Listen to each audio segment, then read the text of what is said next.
When your population growth rate is above a certain level, when your fertility rate is above a certain level, your process of economic growth is severely set back by what is called capital shallowing.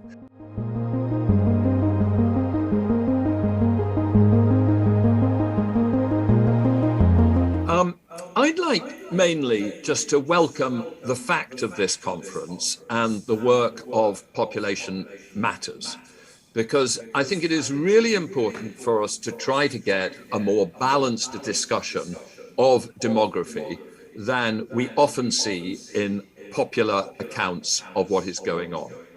If you were to just take a scan of newspapers from across the last year, you would see things like reports of a jaw-dropping fall in fertility, a baby bust, even a phrase, I think it was a book, with a world without people, that we are heading towards depopulation, that rich developed economies are going to suffer from aging and a lack of dynamism. And I just want to say that I think it's really important that we challenge this, that we realize that the long-term tendency, once we are successful across the world, will probably be to have at very least stable and possibly declining populations, and that this is a thoroughly good thing. So I think one has to start with some facts. Although there is a tendency in the developed world to talk about a coming baby bust, or as I say, even a world without people, it's very important to realize that the most likely scenario for the next 80 years until 2100 is a very significant increase in global population. The latest output from the UN Population Division, which was in June 2019, has the population in 2020 of 7.8 billion, reaching 10.9 billion by 2100. And indeed, the pace of increase that they estimate, if anything, has increased over the last 15 years, not gone down. Back in 2008, when they did their projection for 2050, they thought that the 2050 world population might be 9.15 billion. Their latest is 9.74 billion. So we have a sort of drumbeat of talk about a low fertility rates, potentially declining populations. But if anything, over the last 15 years, it's gone the other way. Now, it may well be that by the time we get to the 2022 update of the UN figures, which they're currently suggesting will be provided in March next year, we may see some reduction of that increase, because we are seeing more rapid fertility falls in rich developed countries, and we're beginning to see very welcome fertility falls in some of the less developed parts of the world, which still suffer from too high fertility. But let's be clear, even if that brings it down, it's going to be bringing it down from, say, 10.9 billion in 2100 to maybe 10 billion. We are still going to be looking at an increase, and we have to be clear about that. We also have to be clear that by far the biggest demographic issue across the world, far more important than what's happening in Germany or Russia or Japan, is too rapid population growth in parts of the developing world, which is a major threat to their ability to grow prosperity.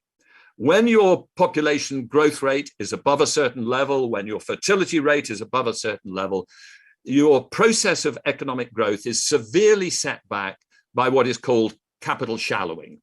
Each cohort is larger than the cohort before, and therefore, even if the previous cohort saves and invests a lot, what is inherited as a capital stock by the next generation is reduced by the fact that the denominator per capita is very big. And you only have to go to many countries in Africa and compare it with going to China and you will see that capital shallowing effect staring you in the face. It is very difficult to achieve the increase in capital stock per capita required to drive you towards middle income and then high income levels if you still have rapid population growth of the sort that we are seeing in sub-Saharan Africa, where the latest UN figures were suggesting something like an increase from 1 billion to 3 billion between now and the end of the century. That rapid population growth also makes it incredibly difficult to achieve sufficient growth of employment to absorb the growth in the working age labor force. These rapidly growing populations are often talked of as a demographic dividend. There's a lot of chat among politicians of, we have the youngest population of the world, we have the great advantage of our working age population is growing at 10 million per annum. Let's take that from India. But have a look at India and look at what is happening actually in the Indian labor market, even in the years where there is rapid economic growth. Broadly speaking, what is happening is that the Indian working age population is growing at about 10 million per annum. But the number of jobs in what is sometimes in India called the formal sector of the economy or the organized sector of the economy is growing not at all. Absolutely not at all. And so the number of people who are underemployed or underemployed in the informal economy just continually grows. Because what you have in the formal economy is there are so many opportunities to automate and improve technology that even when India grows at 7% per annum, which it was before the COVID crisis, it can grow GDP at 7% per annum and deliver higher living standards to the emerging middle class without needing to employ this rapidly growing working age population, which therefore is not a demographic dividend at all, but a sort of demographic delusion or a demographic disadvantage. So let's be clear. If it was the case that in 2022's UN forecast, they suggest that we are heading towards somewhat earlier than 2100 population stabilization and then the beginning of decline. And in particular, if they suggested a major slowdown in major African countries or in India. India will occur in any case. The fertility rates are now, by the way, below replacement level in all of the more successful Indian states. But if we began to see that in Africa in particular and bits of the Middle East, that would be a really, really good thing. The good news is that eventually low fertility rates probably below replacement level are, I think, close to inevitable, provided we are able to spread prosperity, women's education, and women's freedom to choose their own fertility across the world. And I think it's pretty odd if we don't want to spread those three things across the world.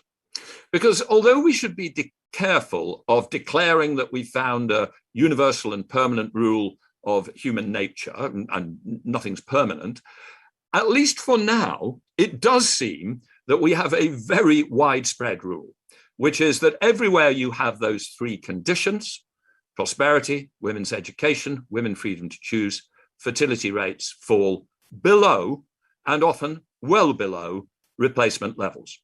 Broadly speaking, in the whole of the rich developed world, a shift occurred down to below replacement levels fertility in the course of the 1970s and 80s, and they have stayed there ever since. Now, there have been one or two exceptions which excited a lot of attention at the time. In the 1990s, the American fertility rate bobbed up again above 2. And there was a lot of misinformed chat at that stage, which said, that shows, dynamic societies like America, they have fertility rates above 2 compared with old Europe, old moribund Europe. That's the distinction. It had nothing to do with it. What was going on is that because America had large flows of Hispanic immigration, and because immigrants usually bring with them for about one generation the fertility rate of the society from which they have come, that produced a temporary increase in the aggregate US fertility rate. But if you look at it ethnic group by ethnic group, what was the fertility rate of whites, of blacks, of Native Americans, of Chinese, of Indians, and of Hispanics? Every single one of those was going down, and the increase was entirely a weighted average effect because of immigration.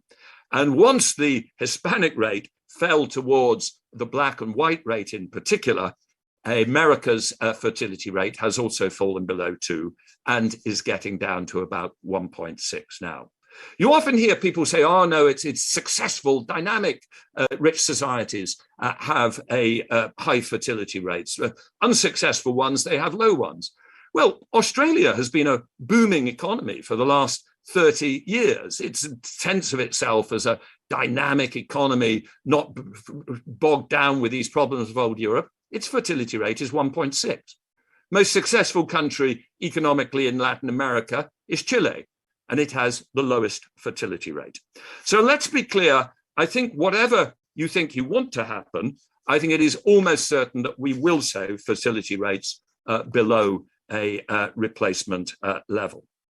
But even if that's the case, is there nevertheless a problem? Is this inevitable but problematic? And I now want to focus on the rich, developed world rather than developing. Are they going to face problems if they have fertility rates at 1.8 or so in France, 1.6 in the US, 1.5 or so in Germany, 1.2 or lower in some East Asian countries? The argument that they have says, look, you'll never be able to afford pensions, pension systems. You won't have enough workers relative to the jobs to be done. And you'll just be moribund and undynamic. I think all of these arguments are either massively overstated or just plain wrong.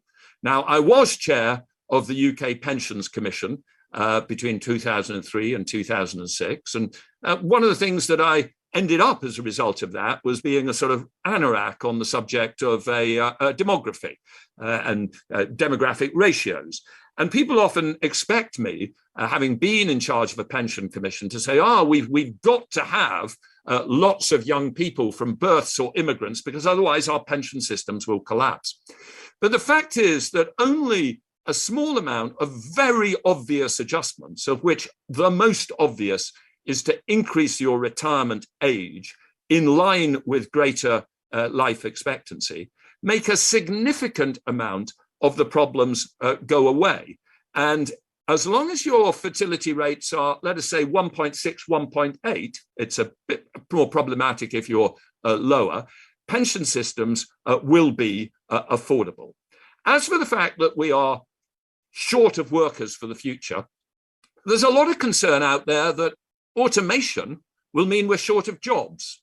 Now, I would point out you can either worry about us being short of workers or short of jobs.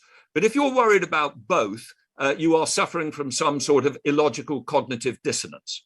I actually think we live in a world of such extraordinary automation potential across all sectors of the economy that the idea that we're going to be short of workers to do the jobs is not a problem. What I do believe, however, is that broadly speaking, workers will have a better deal in an environment of stable or slightly falling populations, that their wages will be higher relative to returns to capital than in environments where there is rapidly a growing working age populations. Capitalists love rapidly growing working age populations because it makes it cheaper to hire labor and easier to make profit. But the aim of our society is not to maximize profit, it's to maximize the standard of living of most people, and at least a gently declining population is no threat to that. As for the whole idea that, old people can't be creative, old people can't be innovative, old people can't be entrepreneurial. If you actually look at the analysis that's been done on entrepreneurs, you find that quite a lot of them are in their 40s and 50s. As for artistic creativity, Picasso once said that at the age of 15, he could draw like Raphael, But it took him the next 60 years to be able to draw in that extraordinarily innovative way, which we recognize as the Picasso in his 60s and 70s. Take Beethoven. There is, I think, few more startlingly innovative bits of music for their time than Beethoven's Piano Sonata number 32, which in its syncopation almost seems to presage jazz. It's far more innovative than anything he did earlier in his life, and he did it at the age of 57. I have to say that I think, and I hope I'm not biased in this respect, as I've just passed my 66th birthday, but I think this idea that older people can't be creative and innovative is just a load of nonsense. And I do worry that deep down in a lot of this debate about demography, particularly on the fertility side, not the aging side, there are deeply conservative assumptions. Assumptions that there's something wrong about the choice of women to have only 1.6, say, children each. A belief that that's not the natural state of the world, that they ought to choose more. Well, I'm sorry to tell those people, what I call the clerico-national conservatives, you're going to lose. Free women, well-educated, are going to choose fertility rates, probably on average below 2. I certainly want them free to do that, and I think you have to get used to it. However, can there be too much of a good thing? I think there can. My own belief is that fertility rates of 1.9, 1.8 for the whole of the world are better than fertility rates of 2.2, 2.4. And let's remember that at about 1.8 or 1.9, with increasing longevity resulting from ever improving a medicine, you'll end up with a roughly stable population. You don't need 2 to get to a stable population if you've also got some longevity. And if you're at 1.6 or 1.7, you'll have eventually a gradually declining population, but not a dramatically declining one. When, however, you get to the sort of fertility rates that we are seeing in Japan or Korea, or it now looks like in China, rates at 1.3, 1.2, and in Korea, 1, then you do start getting forecasts for population decline, which are not just gradual, they're very rapid. So I've actually just been earlier today looking at Japan's population, because we've been trying to look at issues to do with their energy. And a reasonable expectation is that 125 million Japanese today might be 100, 105 by 2050, and as low as 80 by 2100. And with that sort of decline, if you then run the figures for the ratios of the number of workers to the numbers of retirees and the pension system dynamics, they get to really much more problematic and not just fixable by sensible things like retirement ages. So I do think that societies like that, I don't think they should interfere at all with women's choices to make the freedom to make their own choice, but they should look at some of the things that might actually be constraining people from having less children than they would ideally want. There are some extraordinary dynamics at work within these societies. If you look at Korean society, what is going on is a bit of a cycle whereby you only have one child. You try to educate that child to be stunningly successful because you've only got one child. But the very process of trying to educate them involves such huge expenditures on extracurricular tuition that you really couldn't afford to have more than one child. And there are some interesting self-reinforcing dynamics within very low fertility rates. I think we should be making it as easy as possible for those who want to have however many children they want. I think appropriately generous childcare, making it easy for women to be engaged in the workforce while still having children. I think reducing the severity of some of these educational competition arms races which is going on. I think that's all good stuff.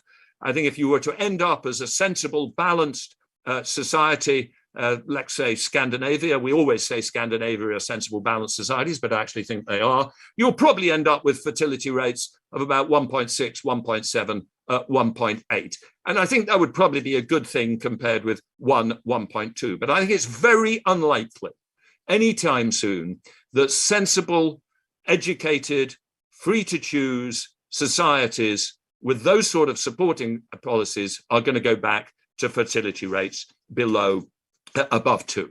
So my prognosis is we are going to eventually have stable and probably declining populations, but sadly, for the rapidly growing parts of the world, many decades later than ideally it would be. And the sooner the whole world gets to the pattern that I think will be applying in the future, the better.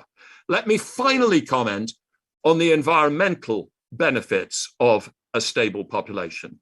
It's not what I've focused on. I've focused on saying that economic development gets easier if your population is not growing rapidly, that the problems such as they are in pension systems are manageable, and that above all, low fertility rates are simply a product of free choice which would be reflected. But they also undoubtedly give us an environmental benefit. The less people there are in the world, the less that we increase it, and the more that we switch to either stability or a gentle decline, the more it will be easy for us to put an end to the destruction of the biodiversity, the beauty of the tropical rainforest, and the more that it will be easier for us to deal with the catastrophic problems of climate change. Now, at this stage, there is a fashionable but also facile tendency, in my belief, to say population growth has nothing to do with climate change, because the real problem is not 8 billion people consuming 40 gigajoules of energy on average. It's the fact that within that, 2 billion people are consuming 100 or 150 gigajoules per capita per annum on average, while other people aren't consuming it at all. And that also that is true for CO2. And that is absolutely right. The fundamental problems of both CO2 and of, for instance, the destruction of the Amazonian rainforest drive off the standards of living of the rich developed world and our energy consumption and our food consumption. But I would like, and I think here I may differ from some people in population matters and in those people who I think have more sensible approaches to population, I want to have everybody get to a high level of prosperity, which will require a high level of energy use.